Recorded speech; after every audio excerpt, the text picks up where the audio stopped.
I love BA, and what we've done has been pretty cool. And like I've said this before, I'm just thankful that I have and had the opportunity to play with him and throw him the ball and win games with him. It's been awesome. And we're at the time of year where obviously you don't know. Like as a player, it's obviously out of our control to sign guys and stuff. Like that's up to the front office and all that kind of stuff. But for me, I do trust John and Kyle in terms of getting guys who are going to make plays and be the right fit for our offense and everything. So my job as a quarterback is, trusting in those guys to get the right guys and play and execute and win. And it's obviously it's a business as well. So you have ask and negotiations and all these kinds of things. So at the end of the day, BA has been a brother to me, and I want the best for him. And but we're at that time of year where negotiations happen and the business side of things kick in. So that's where I'm at with it, though. What's your communication been like with him? We've shot each other some texts, just checking in, how's he doing, and then seeing him at the facility, and like the off-season-ish when he's coming in just to do like some rehab stuff. I've ran into him, but outside of that, it's I've told him I want the best for him and love for him, so that's really been about it. So. Do you have plans to meet up with him and do maybe a throwing session with him and maybe the other receivers? As of now, I'm just throwing with the guys that have reported, for phase 1 OTAs and throwing routes on there and stuff. And obviously I'm on a schedule with my throwing program being here. So if he wants to come, great. I'd love to throw to BA, obviously. But outside of that, don't really know. So. How would you say you're developing as an actor? As an actor? I think I still need some more classes or work for sure. But I've been trying to have fun with it. Obviously, I've partnered with some great companies and organizations, and so, whenever we have to shoot a commercial or something, I give it my all. There's pictures that were out of you working out, and people were saying, Brock's looking jacked.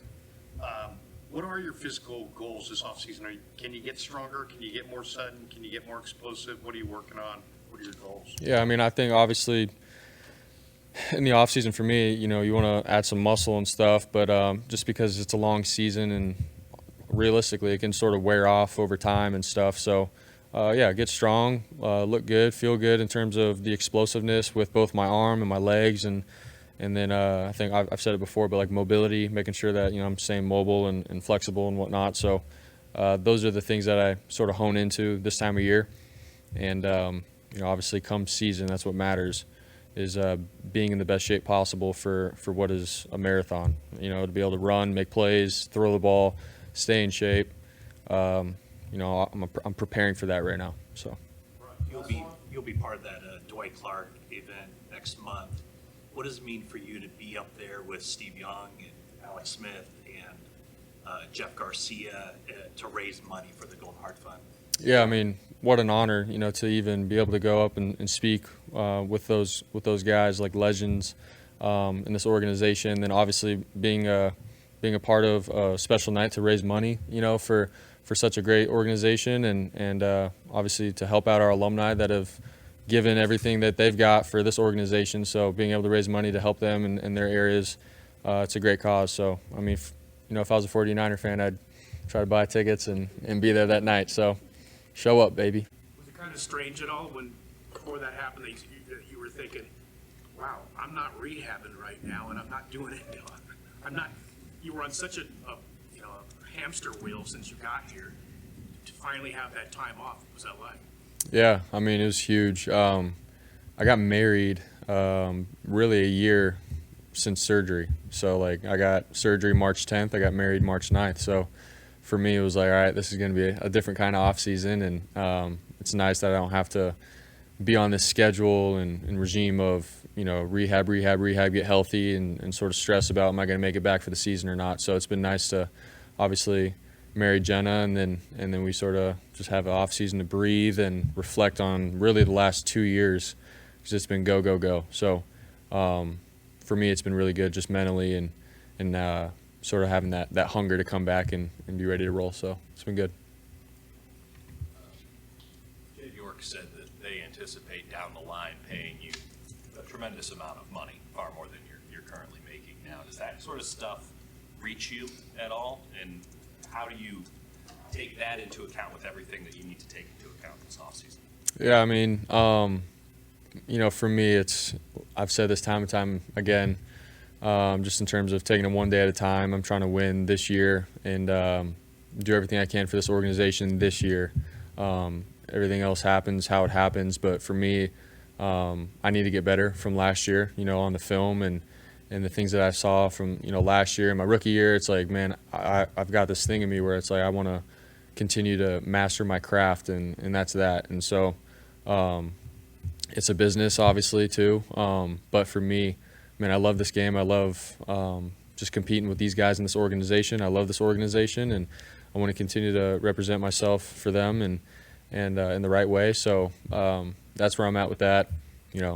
Getting too caught up in all that kind of stuff is for me, that's nonsense. So, just taking it one day at a time and getting better. Brock, how much of that have you done in terms of the last couple of months, going back and looking at last year, and what were the things that you saw that you said, I gotta get better at? Yeah, I mean, just going back and watching the games and sort of seeing the themes of what pop up, and then when I go out in the field and like hammer away at the little details and the fundamentals, just with footwork and timing, my eyes, concepts, all of it. There's a lot of stuff that I think I can clean up and get better at for sure. So, coming back here, it's been great sitting down with the coaches and going over games and concepts, how I can continue to get better. And so, obviously, it's good that we have a lot of film to watch. Where my rookie year, you have 7 games or so, where it's like, these are things that came up, but also you got to rehab and get your arm healthy. So now I can actually attack those things at practice and on the field, routes on air, all that kind of stuff. So I can sort of hone into trying to master my craft. Brock, how did you feel about the Super Bowl and how you played, and when you watched the film, what were your takeaways from the game? Yeah, I mean, I just think it's such a big game. Everything is magnified. Just every play can be the play, and so going back, it's like, man, I could have done better here with my eyes or my feet, and with this read and make that throw. There's a handful of plays, and so for me, it's like, dang, I could have been better, and I want to be better next time we get in that position and be ready for those opportunities when they come, and that sort of sinks back to just what I said, just in terms of my fundamentals and the little details, man. If I could just do that in the big moment, then we make the right play and we get the first down, and then obviously whatever, time management, clock management, score, touchdowns, those things translate over. So that's where I'm at. When I watch it, I'm real about it. Obviously, wish you won the game, won the Super Bowl, and won the championship for this organization. But it happens, and for me, it's like, all right, I gotta learn from it, truly learn from it, not set the emotions and the feelings and stuff aside, remember those, but let's be real about the film and get better from it. There's a lot of things that we can learn and grow from, so that's what comes to mind when I watch it. Are you aware of how much your name is talked about this time of year in the draft? Teams, this is the next Brock Purdy, you're looking for the next Brock Purdy, this kind of under the radar quarterback could be the next Brock Purdy. Does that ever come across your radar? Do you hear from some of those, maybe projected third day quarterbacks about what you mean to them? I mean, last year, I heard, people talking about the amount of quarterbacks drafted and all that kind of thing, and maybe I had an effect on that. I'm not really sure.